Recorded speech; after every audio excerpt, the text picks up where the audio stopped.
Vince McMahon's corporate coup that paved a path for him to force his way back onto the WWE board and merge the sports entertainment powerhouse with Endeavor's UFC is back in the spotlight, with a lawsuit arguing that he ignored more lucrative offers at the expense of investors.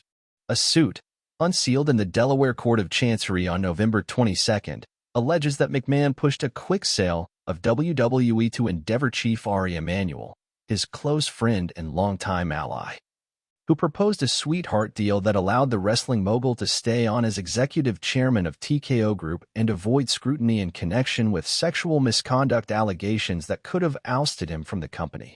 According to the complaint filed by investors, WWE board members conjured up a sham sales process designed to favor Endeavor and exclude other bidders seeking to axe McMahon, disregarding at least two all-cash offers with better terms.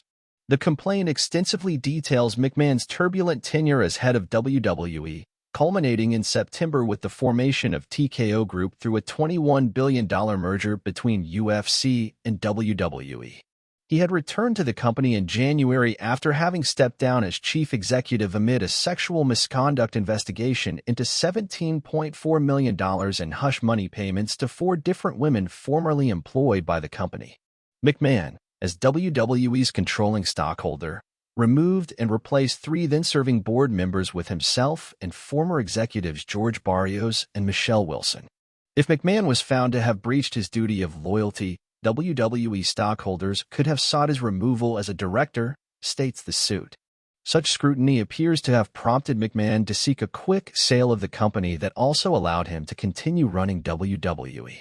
WWE announced on the same day as McMahon's return in January a review of strategic options. In a statement, he said that he wanted to lead any talks about a possible sale or rights negotiations himself. Investors claim that he immediately turned to Emanuel, his former agent whom he knew would allow him to remain at the helm of the merged entity.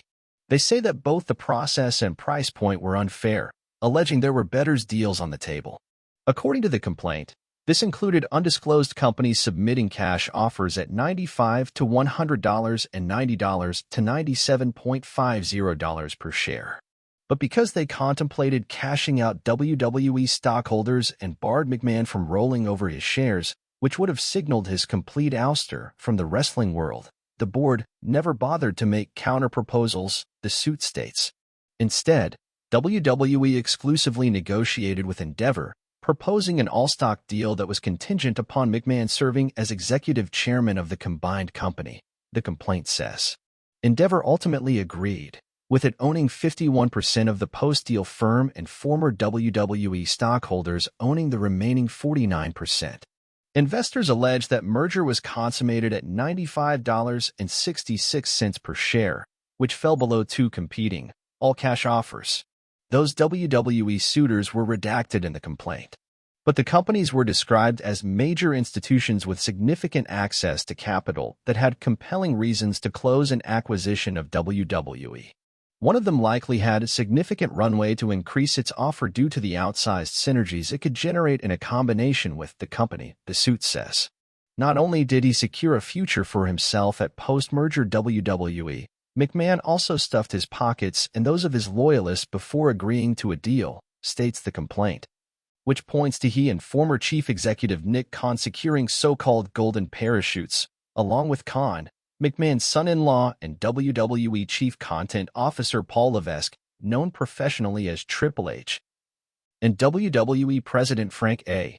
Riddick getting a combined $25 million in cash bonuses. The suit argues that the $21 billion price tag undervalues WWE. It's far below the offers the board could have obtained from multiple other bidders had it made any effort to negotiate in good faith, investors claim. According to the complaint, McMahon and his allies on the board timed negotiations to favor a deal with Endeavor, including by providing early due diligence and back-channeling information to the company so that it was able to make an early offer. During this process, WWE only secured a budget for UFC's current fiscal year rather than insisting on a full set of multi-year projections, as is customary. Despite agreeing to merger consideration that depended on valuing UFC accurately, the suit says. By rushing to secure a merger with Endeavor without conducting adequate due diligence, Investors argue the board got an unfavorable deal in agreeing to a 51-49 split.